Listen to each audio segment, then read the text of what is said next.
वजह नहीं थी गिरफ्तार करने की, वो बिल्कुल नाहक मुझे गिरफ्तार किया। मैं फुटपाथ पे खड़ा था, कुछ सहाफ़ी हजरात आपकी तरह आए, उन्होंने मेरे सामने माइक्रोफोन कैमरे रखे, 10-12 सेकंड की गुफ्तगू हुई और उसमें कोई ऐसी बात नहीं थी जिसकी बुनियाद पर मुझे गिरफ्तार किया जाता। इसीलिए जब अवाम ने, मीडिया ने, बार काउंसिल ने, सुप्रीम कोर्ट बार एसोसिएशन ने एहतजाज किया तो इनको मुझे छोड़ना पड़ा। आज़ादी ज़ाहिर राय पे आपका थोड़ा एतमाद कैसा कम हुआ कि आप जैसे आला पाया के वकील को भी अगर सड़कों के ऊपर आने जो से जबर का माहौल है उसमें तो जाहिर है कि हम लड़ेंगे। हमारा ईमान इन हुकूक के हवाले से बहुत मुस्तहकम है। हम समझते हैं ये वो बुनियादी हुकूक हैं जिनकी बुनियाद पे माशरा कायम होता है, जिनकी बुनियाद पर आईनी निज़ाम हुकूमत कायम होता है। इन हुकूक के लिए हम लड़ते रहेंगे, पार्लियामान के अंदर भी, पार्लियामान से बाहर भी। सलमान अकरम राजा साहब, ये आप इलेक्शन कमीशन में आ रहे हैं और पीटीआई के बहुत से लोग आ रहे हैं, तो एक बॉडी लैंग्वेज भी होती है। आपने कहा कि अगर हमें इंसाफ मिलता है तो क्या आपको क्या लगता है बॉडी लैंग्वेज? देखिए, कोई वजह नहीं है कि हम बहुत ज्यादा इस बारे में ये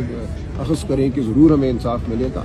जो अभी तक रवैया रहा है आरओ साहिबान का, और आरओ साहिबान जो है वो इलेक्शन कमीशन के नुमाइंदे होते हैं, तो उस रवैये को सामने रखते हुए हम समझते हैं कि हमें इंसाफ मिलना चाहिए, लेकिन इस बारे में कोई गारंटी नहीं। इस्लामाबाद के अंदर आकर रॉन चौधरी साहब ने एक प्रेस कॉन्फ्रेंस की और आप पर एलिगेशंस लगाए। उन्होंने कहा कि हमारे पास एक रिपोर्ट मौजूद है। इस बारे में कोई मैं बात ही नहीं करना चाहता। जो मुझे जानता है 40-50 साल से, वो जानता है मैं कौन हूँ और क्या मेरा तर्ज अमल है। ठीक है, बहुत शुक्रिया सर।